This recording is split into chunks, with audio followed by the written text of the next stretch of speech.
I am resident of Colorado for YouTube, Joel Sands. That is my buddy Alan Gallant. That is my buddy Patrick McCray. We're here to review the movie BrainStorm, starring Christopher Walken. Let's see who else is in this movie. Oh yeah, Natalie Wood, Louise Fletcher, Cliff Yes. Robinson. My God, my God. Yeah, who's who is in this cast? Who And the better to, ubiquitous, it's 1970s and early 80s ubiquitous actor, Alan Fudge. yeah. Alan Fudge. I was hoping someone was going to mention Alan Fudge. Who better to be your pushy boss than Cliff Robinson, right? Right. Who Cliff Robertson, who goes on to play Spider-Man's uncle. Yes. Gosh, he's good. He's Uncle so Ben. good. Uncle Ben. He's so good. From And the not rice to not that. the Uncle Ben of the rice. That's yes. Only we're on a wavelength. You We're knocked gonna my socks off. brainstorm together. Yes, yes.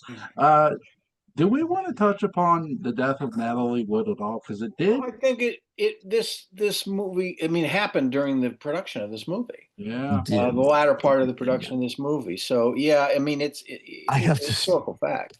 I have to step out. I'm sorry. I'll be right back. All right. No worries. I We'll be mean, here. for those who don't know, Natalie Wood was an ethnic Russian born in the United States. Both she and her sister Lana were actors. Lana's still alive. She's in her 80s now. And Lana actually stood in for Natalie for some of the long shots and back of the head stuff that they needed to finish up for this movie to produce the movie fully. But Natalie, who had been acting since the late 50s, was, I believe she was the wife of Robert Wagner at this point in time. And they were on a boat with Chris Walken and somebody else. And as far as there's been some conspiracy theories about whether or not she was pushed off the boat and various things, but in terms of the investigation, they could only find that she probably just slipped off the side of the boat and drowned and was intoxicated. I think everybody on the boat was intoxicated. He'll be back. So, yeah, it was a tragedy either way, obviously. She left behind a sister and a daughter, and this was in like the early 1980s. So this movie's, I think the vibe of this movie was affected by that death. It sort of carried it with it when it was released, because everybody knew about it at the time and everybody was wondering what happened. The investigation, I think, was still open when the movie opened. At that time, it had not been closed yet. It was reopened in the late 20-teens briefly, and no additional information was really found that they could utilize to charge anyone with her death or anything like that. So that's kind of the story of Natalie Wood's last movie and death during the latter part of its production. Nonetheless, the movie itself is an interesting science fiction movie of its time.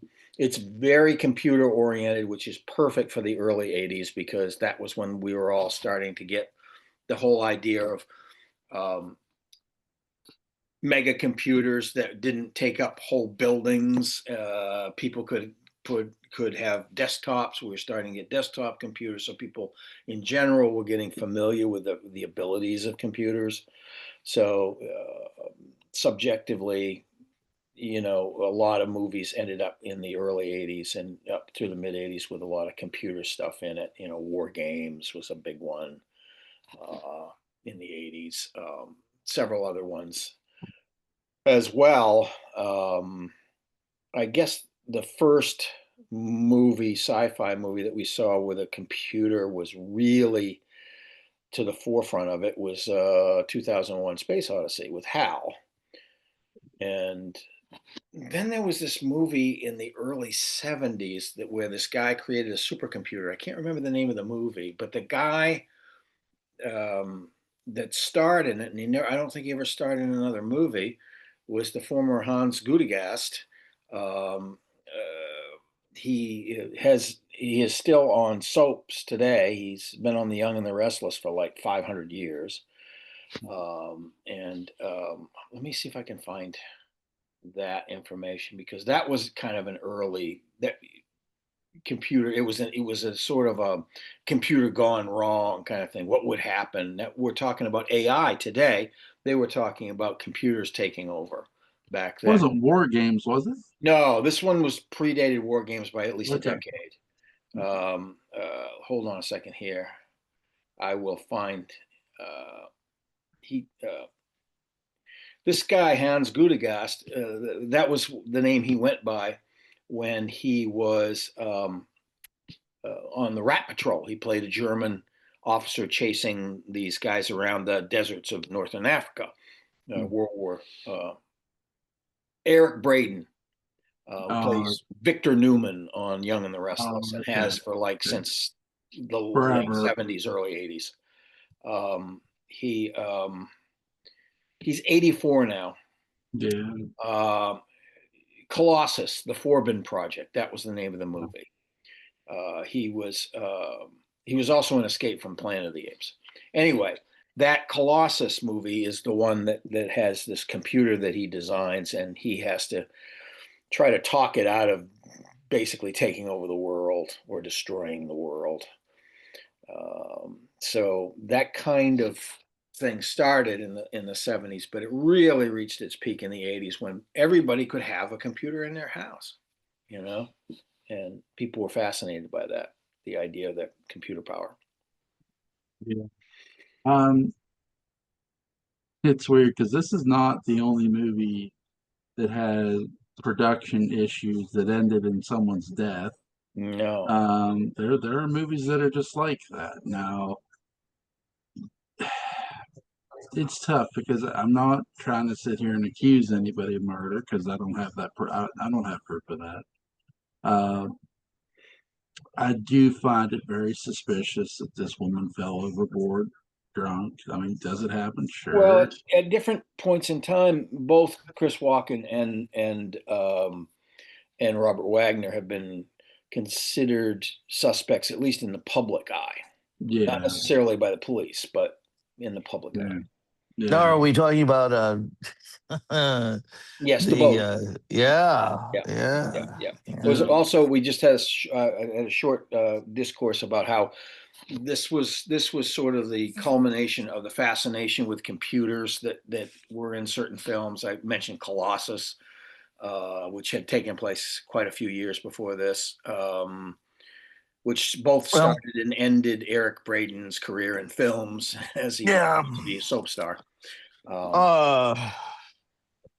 Yeah, well, it also presages, a lot of virtual reality stuff. It does. Lawnmower Man and all that stuff that came later. Sure. Well, and The Matrix, and it keeps going to this day. Is a very prescient film, but Bravely, then it has people recording death. Yes. Wow. Yes. I mean, obviously, Louise Fletcher's character is dedicated to the project to the point where she records her own death. Yeah. And then there's the mystery, trying to solve the mystery of what that's like and how dangerous that can be. And is it dangerous or is it revelatory? The footage that was that they didn't show, that they lost some of, was Christopher Walken being immersed in water. Oh. And coming up from the water, obviously, you don't want to do that now. Coming up from the water and seeing that the universe is split into two great halves, this binary kind of universe above you, but both the halves have more similar to them than are different. And as the halves move away from, as he's reaching for them, suddenly they turn away, and you realize they are the backside of actor Burt Young, who looks down into the water, and you realize you're floating in the commode. And Bert looks at you and he's about to flush. And then he says, "No, it's not time yet." And suddenly you find Bert is turning around and the two globes are there. And you're lunging towards the globes into a tunnel, but a tunnel of darkness. And you travel through and you eventually, you see all these amazing twists and turns and, and then teeth from the inside. And suddenly you're a meatball on the end of a fork headed for Burt Young's mouth. You've gone backwards. And that's what show scan was really invented to show. Right. Yeah. And that's why it was forbidden. Can you imagine? Can you imagine? It's not yet time yet. No! Christopher Walken's flying forward. You need more cowbell. Burt Young. God. Didn't think you were going to hear that tonight. No. Burt Young should have been in this movie as an unwitting janitor who puts the headsets on. I think who would Burt Young have been good as? But actually, is the character named Burt? Who's the name of the guy he works with? The one who loops Al? Yes, I think so. That actually would have been a good part for Burt. Yes. Yes. Let's see. BrainStorm cast. Yeah. It's a part that James Karen should have played. Is it Hal? It's Hal. Yeah, Hal But Abramson. whatever it is. Yeah. It's a part that James Karen should have played. Yeah. Because there was a James Karen-like actor. Yes. I get to that. I love James Karen. Yes.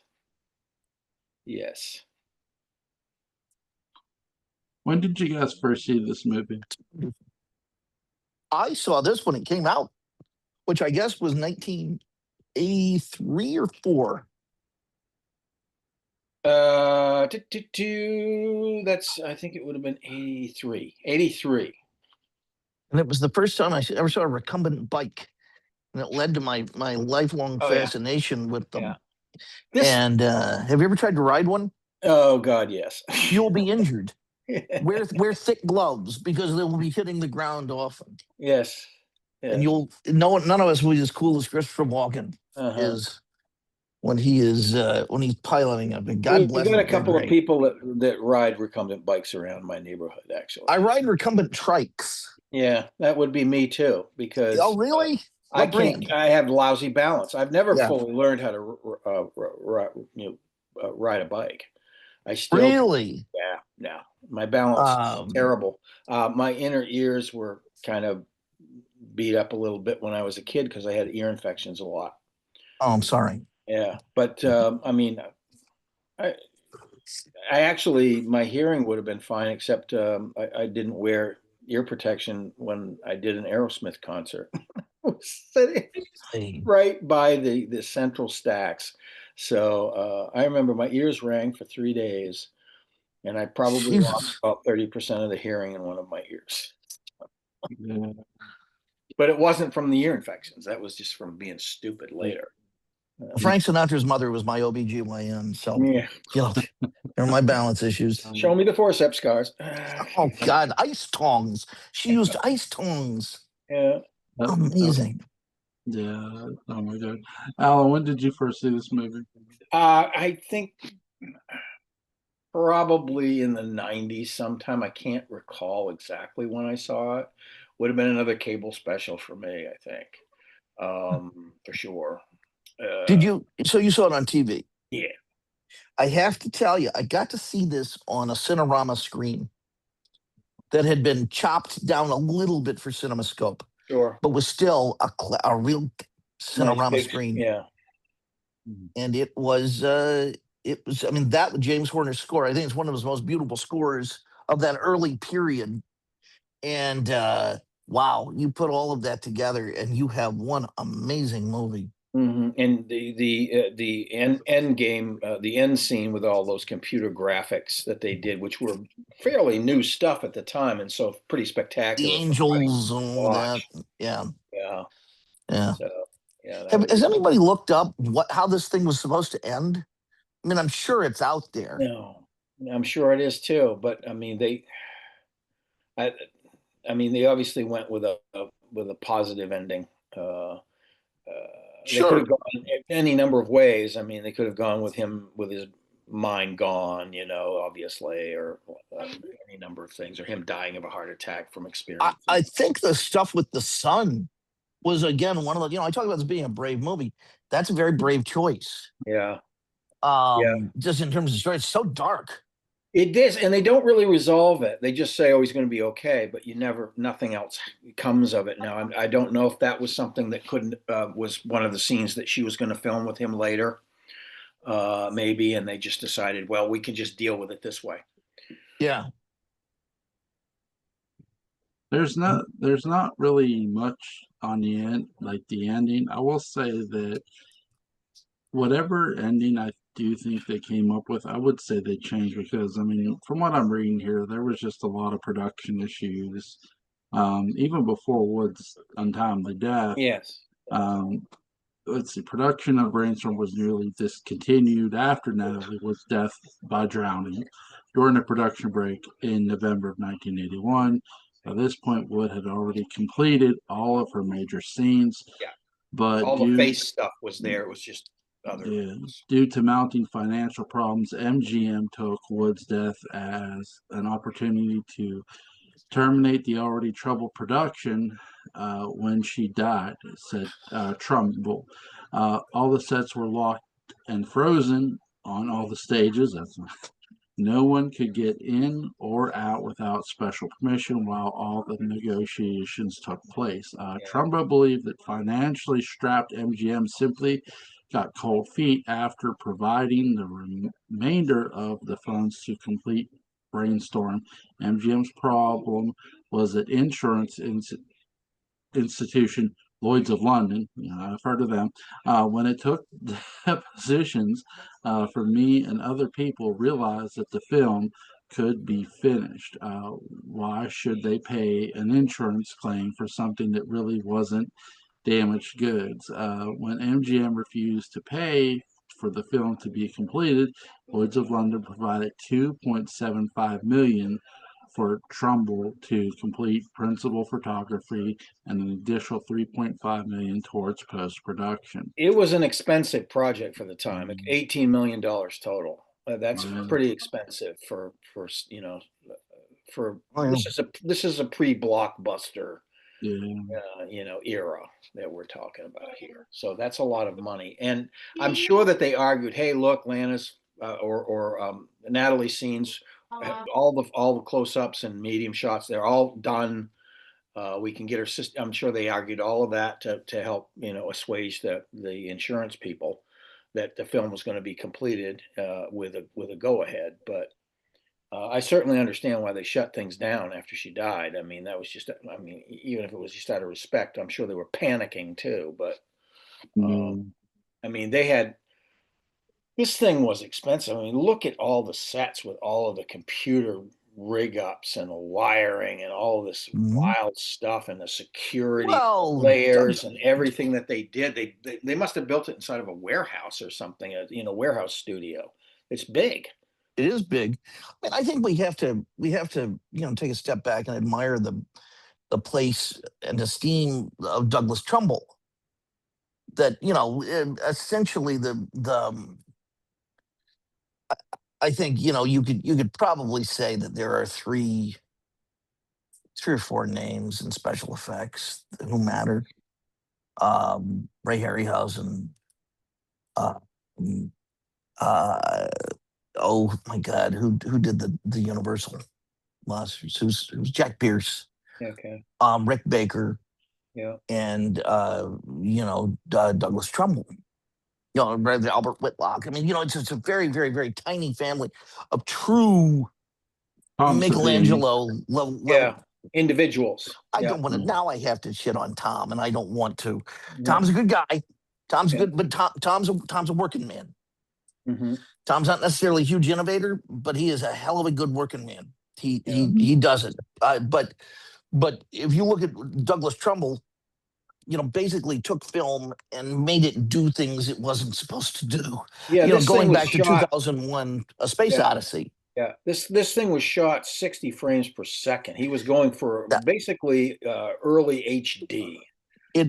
Well, and in a lot of ways, it's a superior format. I guess it finally, thanks to digital, worked its way into the theater with the Hobbit movies and things like Yes. that. But Doug worked long and hard on this process called show scan, and show scan was 60 frames a second.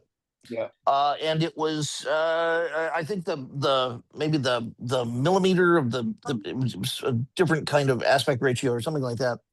But it was a big deal. I went to a thing at the Luxor. They had a 3-part ride kind of visual thing, and the middle part had Fairuza Balk, who was still a kid, and it was all in show scan. And I went through the whole goddamn thing just to see the show scan. It was such a big deal. So this was, I think he expected theaters to be adapted. Right, and the producers said, "No, we're shooting it in 24." So that's what they ended up doing. Yeah. But it's still, there are a lot of visual elements in the movie. They're just gorgeous. They are. Yep. And it still has that size, that super anamorphic kind of size that I really find in very few movies, or at least I feel as if I do. But yeah, I mean, Trumbull is a big deal, and Trumbull commanded a lot of money. Trumbull saved Star Trek: The Motion Picture. Yeah. By coming in the last minute and kind of helping to fix that, just like Whitlock came in the last minute and fixed the thing. Yeah. What's some of you guys' favorite scenes in this movie? Well, the final 15 minutes is it's pretty spectacular. Amazing. It's really the payoff, and it's well done payoff. It works. It rewards the audience for its patience through all of this skullduggery and politics and various other things that are going on that Chris Walken's character is trying to overcome. The one thing I will say about this movie is, directorially, I think they allowed Chris Walken to be as weird and quirky as he could. I mean, there's no cuts of any of that, because I mean, he's very much that way in this film. It's like he has everything. He has ADHD, he has Asperger's, he's doing the genius thing because he's in the vision quest thing, and he's also just kind of a geek. But he's also emotionally available. He's like, he's just all of these things. And at first it's like, holy shit. It's like he's on Saturday Night Live. What's going on? Yeah. And then you realize why he's doing it. You kind of get used to it. He really is allowed to do all the things he would do with a character without having any of it really chopped out or shaped later. It's made me think. You're talking about this. And I'm glad that he is so out there, because I think he probably watched Altered States and probably went, Bill, William Hurt, Bill, you could have done it us a little better. more. You could have give us more. That's right. Why didn't you give us more? What would Cagney have given us? That's right. That's what you needed to give the movie. Yeah. Why didn't you dance? He's so good in Pennies from Heaven. God, I love that movie. Yes. What a weird. Julie, you ever seen that movie? Yeah. No, it's so good. It's so good, so horribly depressing and poorly paced, but I love it anyway. And another Jessica Harper. I just want to go to a Jessica Harper film festival. She now writes cookbooks. Who knew? Things happen. People follow their star elsewhere. So, yeah. I want to see a production of Love Letters starring her and Brian Blessed. I think my two favorite voices. What is maybe your top 4 or 5 Christopher Walken movies? Whatever the last 4 or 5 Christopher Walken movies I've seen. Well, I can tell you, obviously, the Deer Hunter is fabulous. Yes. Let me think. He's wonderful in Catch Me If You Can. He's Yep. just absolutely insane. Um, so that I think that performance is fantastic. The Monologue Dead, in Pulp Fiction. yes, and The Dead Zone, Oh my God, yeah. Yeah. and maybe the top one. That's in the I think top. that's one of his most muted and controlled It's performances. a really good performance, though. I mean, Yeah. it's really good. Uh, and you know, he's playing more. He's playing a lot through the eyes in the Dead Zone, and you get it. You get it. He's good at it. This is gonna be cheating, but why not? His Best of Saturday Night Live DVD. Yeah. Yeah. He is so good Yes. and so inventive in that yeah, sure, that counts. Why not? Yeah. Yeah. Why Just not? just Because pure it's play. multifaceted performances. Yeah. Especially having to deal with cue cards all the damn time because there's never enough time to rehearse or learn lines or anything like There's a that. there's a there's a line from a Christopher Walken Saturday Night Live skit that shows up in the daybook, which is a phrase I use occasionally for just having to really deal with the truth, as ugly as it is. And that's the phrase. It was a horse. Deal with it, It was which is the centaur skit. right. We don't Yeah. hire dirty centaurs. I got a You, fever, and the only cure is more cowbell. That's right. You know, Absolutely. That's gold. Walken's gone on the record as saying that he really wishes he could play Santa Claus. Yeah. What an amazing, weird Santa that would Yes, be. right. You know what they should do? And I'm serious. A third Bad Santa movie and Yeah. have Walken play the villain, like the older thief of Bad Santa, and he taught Billy Bob Thornton everything he ever knew or whatever. You call it good Krampus. Yeah, there you go. I got the Deer Hunter, the Dead Zone, uh, but Suicide Kings is good. He's in that heavily. Yeah. Isn't One of he? my He's what is it? Prince of New York. yeah, Yeah. That's Kid a of New great York. performance too. Yeah, great performance. Really Well, underrated. pennies from heaven. Mm-hmm. Yeah, on Pennies from Heaven. Another underrated movie, The Prophecy. Uh, great performance as the Angel of Death. Yes. He's in all three Prophecy movies. First two are good, third one's okay. But I would yeah, like to see the pool that those films bought him. Oh, I bet they bought him more than one. Yeah, I bet they he didn't bought do him the those for whole the art. house. Yeah. yeah. Oh God. Okay, great Christopher Walken story. Because I hate Whitley Strieber, and so this is a great Christopher Walken story. He's shooting for the director of Halloween 2 or Howling 2, Philippe Mora, one of my favorite bad directors. He's shooting Communion, which, if you've ever seen it, is a terrible movie. He plays Whitley Strieber, anal probe enthusiast. And Strieber starts seeing rushes, and he doesn't like what Walken's doing. Yeah. And so he calls Walken on the set, and he says, "Chris, from what I hear, you're making me sound like a real asshole. Well, I guess I'm doing a good job," and hangs up. That's right. If you think so, it must be good. Yes, I'm doing a good job. F you. Yeah, basically. Whitley Strieber, that talentless piece of. Anyway, if he had just made them novels, I'd be okay with it.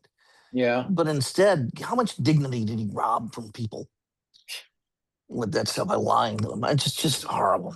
Including, unbeknownst to himself, himself. Himself, yeah. I mean, and how many people suffered from low epilepsy who needed to get help that didn't, thinking they were being abducted by aliens? Yes. Shame on you.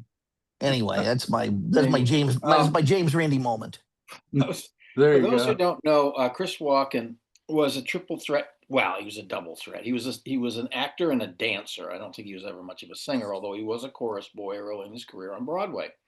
He was in a production with Tommy Tune.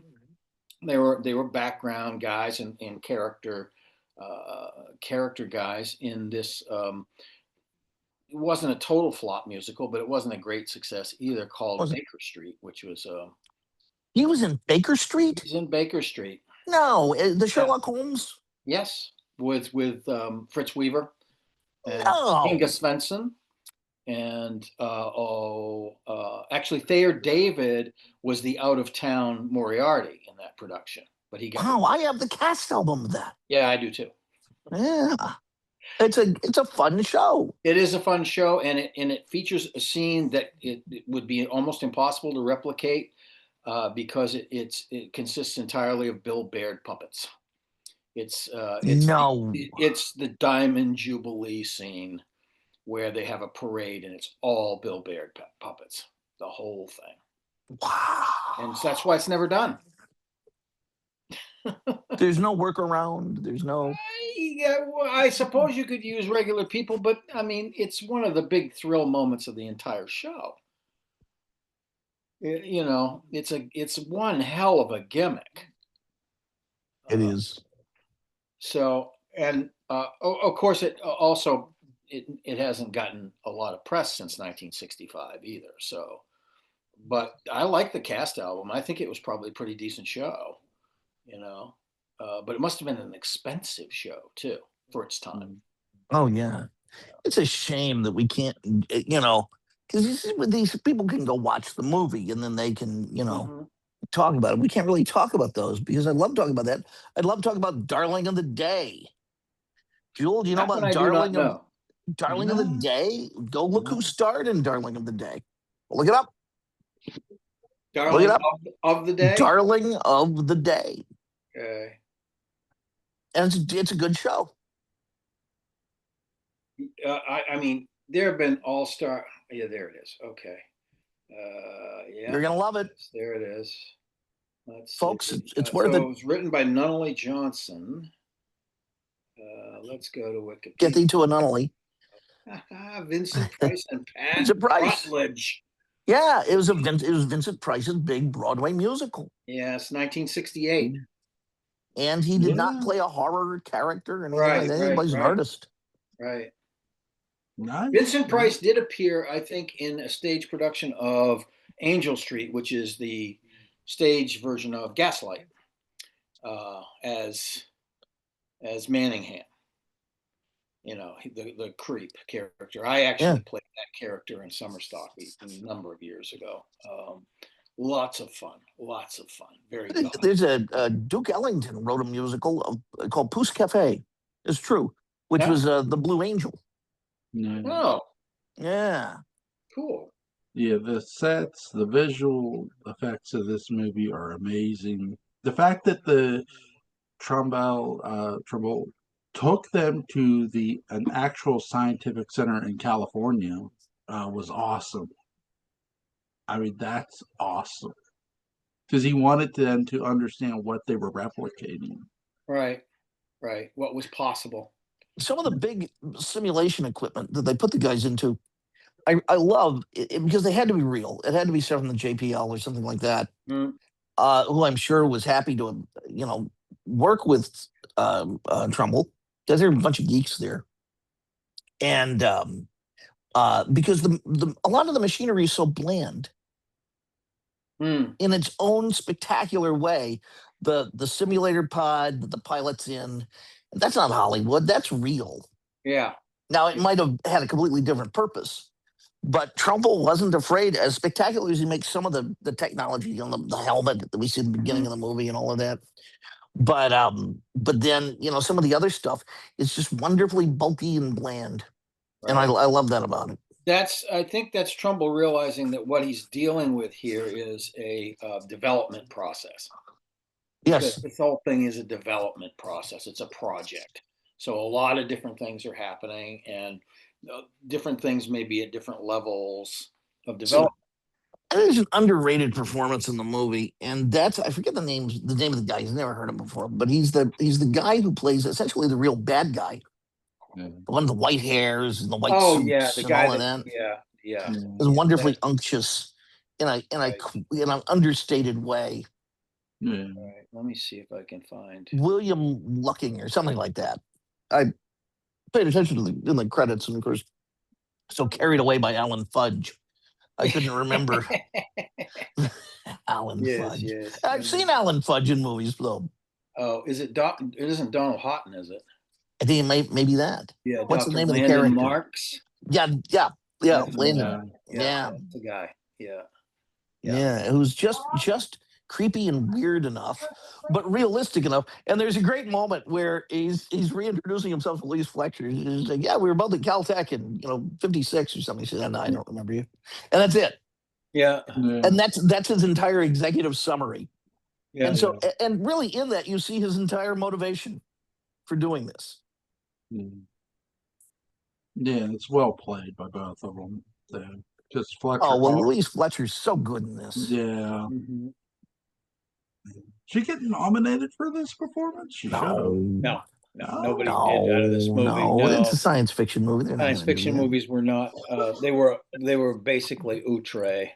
Yeah, You know, and this I had think so much. Star Wars only got nominated for tech, right? No, it was nominated for Best Bloody Picture.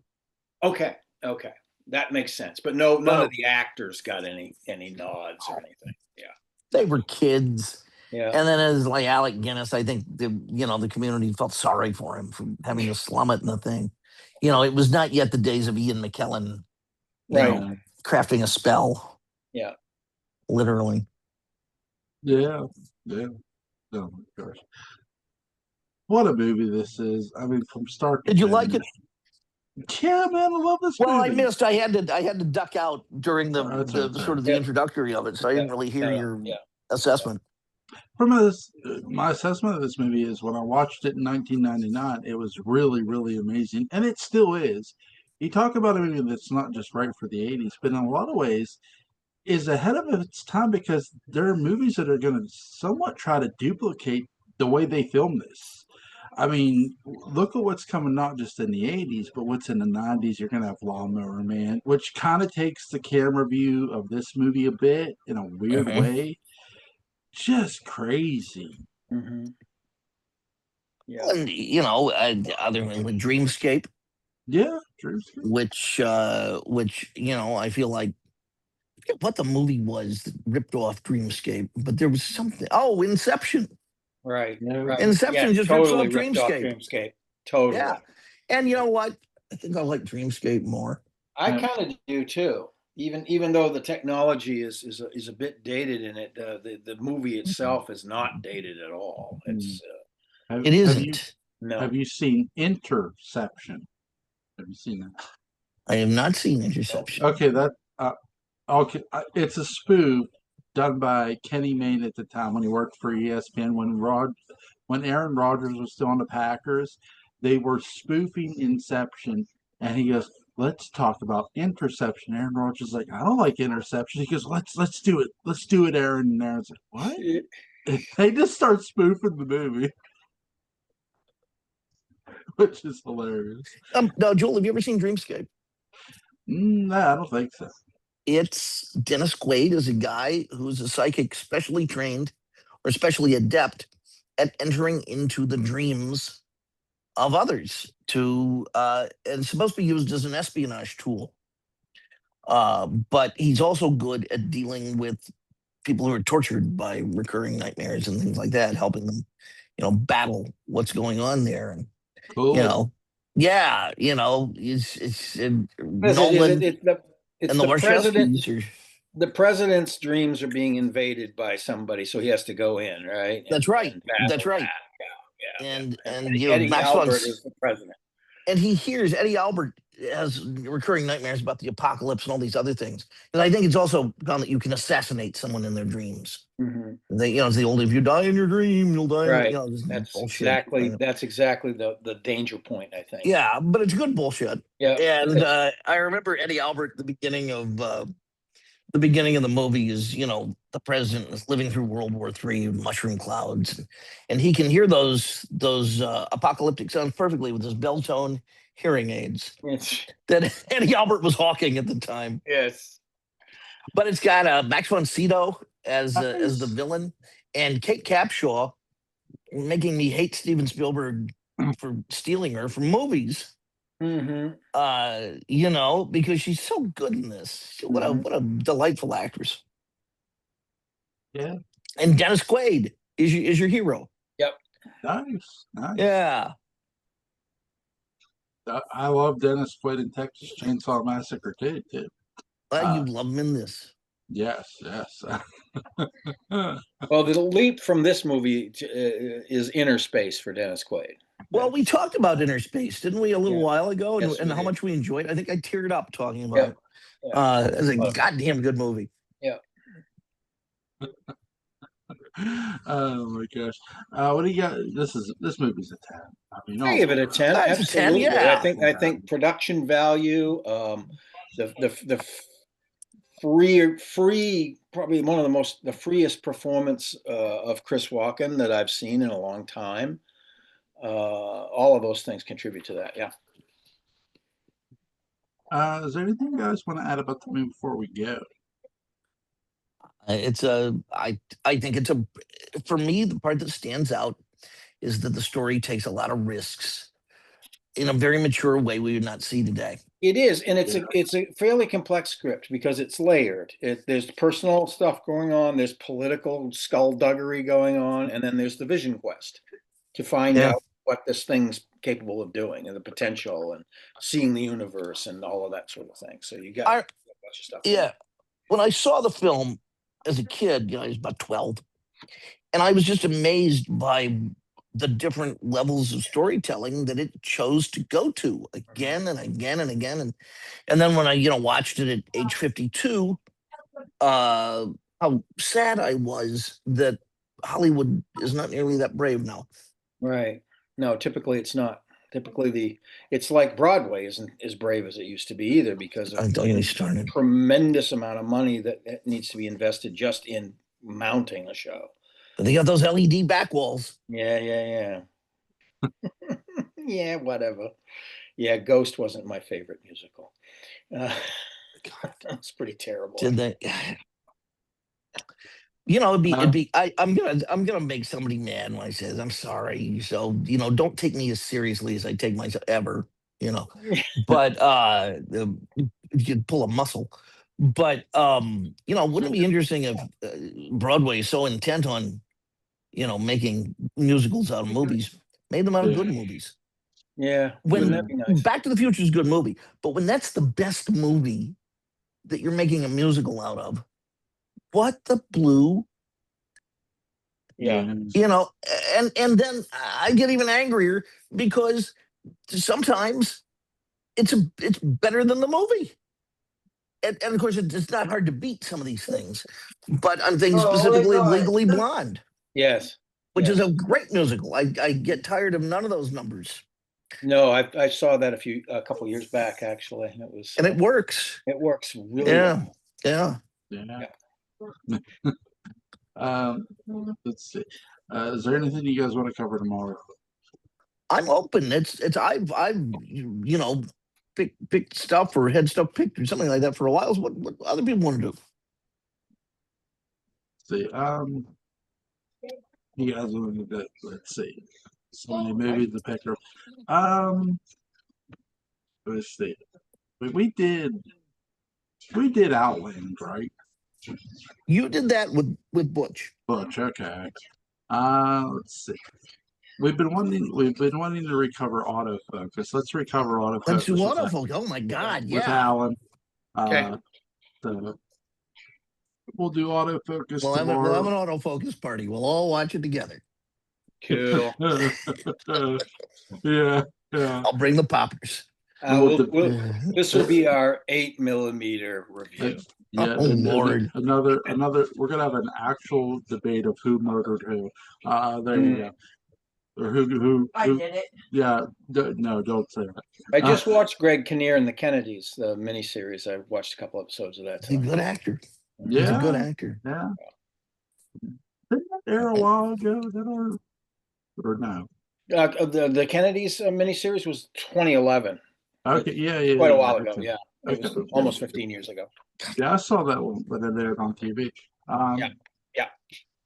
So, all right, guys. Link to Patrick McCray's Dark Shadows Daybook About is going to be in the description box. Link to Alan Gallant's YouTube channel, Colin's Port After Dark, will be in the description box. You guys have a great night. Stay safe.